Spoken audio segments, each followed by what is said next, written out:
بسم اللہ الرحمن الرحیم اللہم لک الحمد کما انت اہلہ فصلی علی محمد کما انت اہلہ وفل بنا ما انت اہلہ فانک اہل التقوی و اہل المغفرہ۔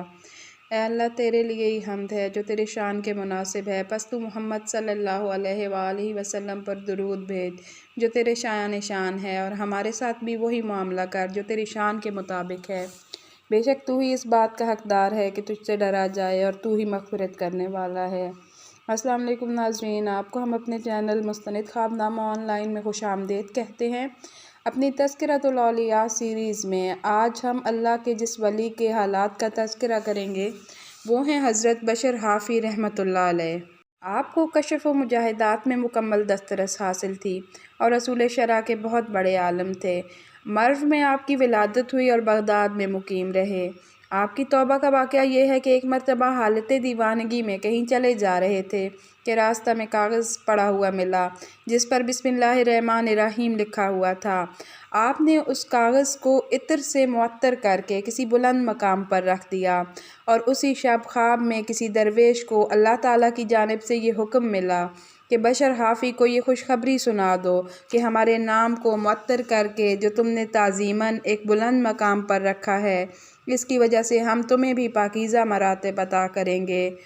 اور بیداری کے بعد جب ان درویش کو یہ تصور آیا کہ بشر حافی تو فسق و فجور میں مبتلا ہیں، اس لیے شاید میرا خواب صحیح نہیں۔ لیکن جب دوسری اور تیسری مرتبہ بھی یہی خواب نظر آیا تو وہ آپ کے گھر پہنچا۔ وہاں معلوم ہوا کہ آپ میکدے میں ہیں، اور جب وہ درویش میکدے میں پہنچے تو معلوم ہوا کہ بشر حافی رحمۃ اللہ علیہ نشہ میں چور اور بدمست پڑے ہوئے ہیں۔ انہوں نے لوگوں سے کہا کہ آپ اسے جا کر کہہ دو کہ میں تمہارے لیے ایک ضروری پیغام لایا ہوں۔ چنانچہ جب لوگوں نے آپ سے کہا تو فرمایا کہ نامعلوم عتاب الہی کا پیغام ہے یا سزا کا، اور یہ کہہ کر میکدہ سے ہمیشہ کے لیے توبہ کر کے نکلے، جس کے بعد اللہ تعالیٰ نے آپ کو وہ عظیم مراتب عطا فرمائے کہ آپ کا ذکر بھی قلوب کے لیے وجہ سکون بن گیا۔ آپ اس احساس کی وجہ سے ننگے پاؤں رہا کرتے تھے کہ زمین کو اللہ تعالیٰ نے فرش فرمایا ہے، اس لیے شاہی فرش پر جوتے پہن کر چلنا آداب کے منافی ہے۔ یہی وجہ ہے کہ آپ کو حافی کہا جاتا ہے۔ حضرت امام احمد بن حنبل رحمۃ اللہ علیہ بیشتر آپ ہی کی معیت میں رہتے اور آپ کے عقیدت مندوں میں سے تھے۔ چنانچہ جب آپ کے شاگردوں نے پوچھا کہ محدث و فقیہ ہونے کے باوجود آپ ایک خبتی کے ہمراہ کیوں رہتے ہیں، فرمایا کہ مجھے اپنے علوم پر تو مکمل عبور حاصل ہے، لیکن خبتی اللہ تعالیٰ کو مجھ سے زیادہ جانتا ہے۔ اسی لیے امام صاحب اکثر آپ سے استدعا فرماتے کہ مجھے اللہ کی باتیں سناؤ۔ مرتبہ آپ عالم تحیر میں پوری رات گھر کے دروازے پر ایک قدم اندر اور ایک باہر رکھے کھڑے رہے، پھر ایک مرتبہ چھت پر چڑھتے ہوئے پوری رات سیڑھیوں پر ہی کھڑے گزار دی، اور جب صبح کی نماز کے وقت آپ اپنی ہمشیرہ کے یہاں پہنچے تو انہوں نے کہا کہ یہ کیا حالت بنا رکھی ہے؟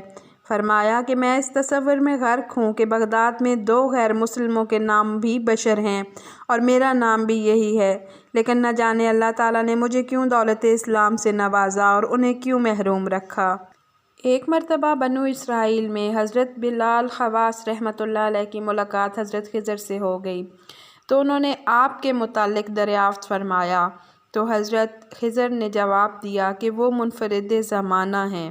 حضرت عبداللہ کہتے ہیں کہ میں نے ذوالنون مصری رحمۃ اللہ علیہ کو عبادت سے متصف پایا، اور حضرت سہیل رحمۃ اللہ علیہ کو اشاروں پر چلنے والا دیکھا، اور بشر حافی کو تقویٰ میں ممتاز پایا۔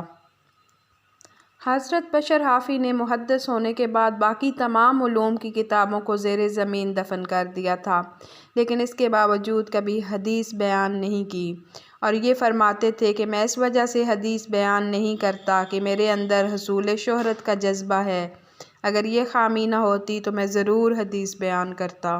ایک قافلہ حج کی نیت سے روانہ ہونے لگا تو اہل قافلہ نے آپ سے بھی اپنے ہمراہ چلنے کی استدعا کی، لیکن آپ نے 3 شرطیں پیش کر دیں۔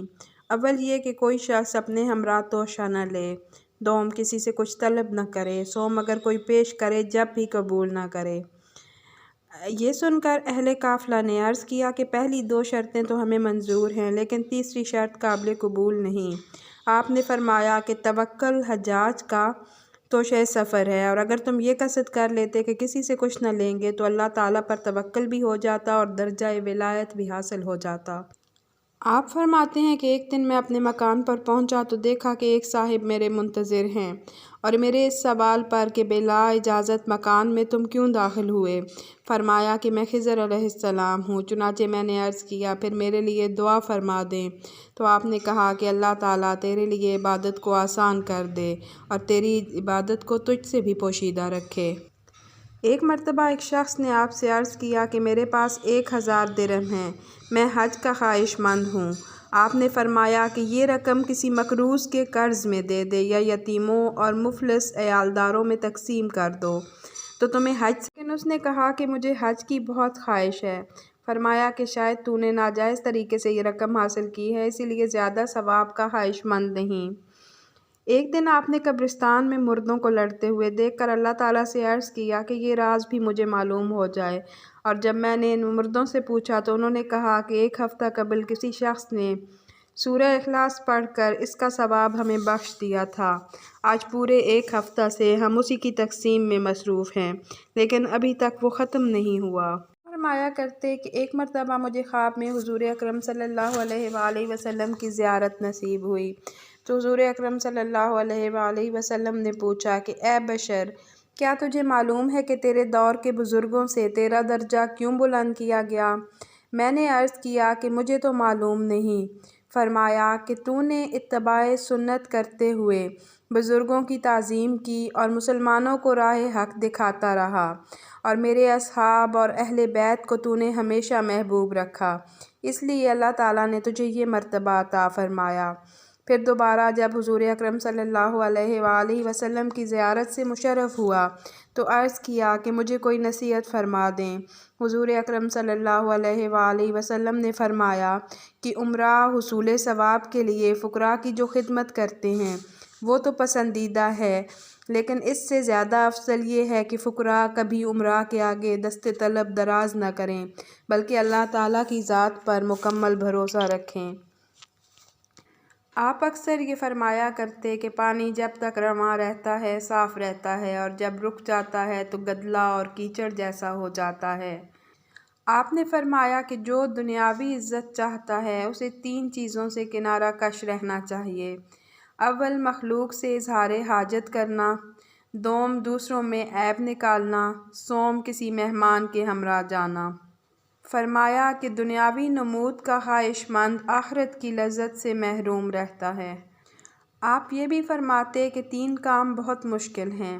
اول مفلسی میں سخاوت، دوم خوف میں صداقت یعنی خوف کے عالم میں سچ بولنا، سوم خلوت یعنی تنہائی میں تقویٰ۔ فرمایا کہ تقویٰ نام ہے شکوک و شبہات سے پاک ہونے اور قلب کی ہمہ وقت گرفت کرتے رہنے کا۔ فرمایا کہ اللہ تعالیٰ نے بندے کو صبر و معرفت سے زیادہ عظیم شے کوئی اور عطا نہیں کی، اور اہل معرفت اللہ کے خاص بندے ہیں، اور جو بندہ اللہ تعالیٰ کے ساتھ قلب کو صاف رکھتا ہے اس کو صفی کہتے ہیں، اور اہل معرفت وہ ہیں کہ جن کو سوائے اللہ تعالیٰ کے نہ کوئی جانتا ہے نہ عزت کرتا ہے، اور جو صدق کے دلی کے ساتھ عبادت کرتا ہے وہ لوگوں سے وحشت زدہ رہتا ہے۔ اور آپ نے فرمایا کہ نہ تو مجھے کبھی اہل دنیا میں بیٹھنا گوارا ہوا اور نہ کبھی انہیں میری صحبت اچھی لگی۔ کسی بزرگ نے عرض کیا کہ میں متوکل اللہ ہوں۔ فرمایا کہ اگر متوکل ہے تو اللہ تعالیٰ کے احکام پر بھی یقیناً راضی ہوگا۔ انتقال کے وقت جب شدید مضطرب ہوئے تو لوگوں نے پوچھا کہ کیا ترک دنیا کا غم ہے؟ فرمایا نہیں، بلکہ بارگاہ خداوندی میں جانے کا خوف ہے۔ انتقال کے بعد کسی نے خواب میں آپ سے پوچھا کہ کیا حال ہے؟ فرمایا کہ اللہ تعالیٰ مجھ سے اس لیے ناراض ہوا کہ تو دنیا میں مجھ سے اتنا زیادہ خائف کیوں رہتا تھا؟ کیا تجھے میری کریمی پر یقین نہیں تھا؟ پھر اسی شخص نے اگلے دن خواب میں دیکھ کر جب حال پوچھا تو فرمایا کہ اللہ تعالیٰ نے میری مغفرت فرما دی، اور اللہ تعالیٰ نے یہ بھی فرمایا کہ خوب اچھی طرح کھا اور پی، اس لیے کہ دنیا میں تو نے ہماری یاد کی وجہ سے نہ کچھ کھایا نہ پیا۔ پھر کسی اور شخص نے خواب میں دیکھ کر جب حال پوچھا تو فرمایا کہ میری بخشش بھی ہو گئی، اور اللہ تعالیٰ نے میرے لیے نصف بہشت جائز قرار دی۔ اور یہ بھی ارشاد فرمایا کہ اگر تو آگ پر بھی سجدہ ریزی کرتا رہتا جب بھی اس چیز کا شکر ادا نہیں کر سکتا تھا کہ ہم نے لوگوں کے قلوب میں تمہیں جگہ عطا کر دی۔ پھر ایک اور شخص نے خواب دیکھ کر حال پوچھا تو فرمایا کہ اللہ تعالیٰ نے میری مغفرت کر کے یہ فرمایا کہ جب ہم نے تجھے دنیا سے اٹھایا تو تجھ سے افضل کوئی اور نہیں تھا۔ کسی عورت نے امام احمد بن حنبل رحمۃ اللہ علیہ سے یہ مسئلہ دریافت کیا کہ میں اپنی چھت پر سوت کاٹ رہی تھی کہ راستہ میں سے شاہی روشنی کا گزر ہوا اور اسی روشنی میں تھوڑا سا سوت کاٹ لیا۔ اب فرمائیے کہ وہ سوت جائز ہے یا ناجائز؟ یہ سن کر امام صاحب نے فرمایا کہ تم کون ہو اور اس قسم کا مسئلہ کیوں دریافت کرتی ہو؟ اس عورت نے جواب دیا کہ میں بشر حافی رحمۃ اللہ علیہ کی ہمشیرہ ہوں۔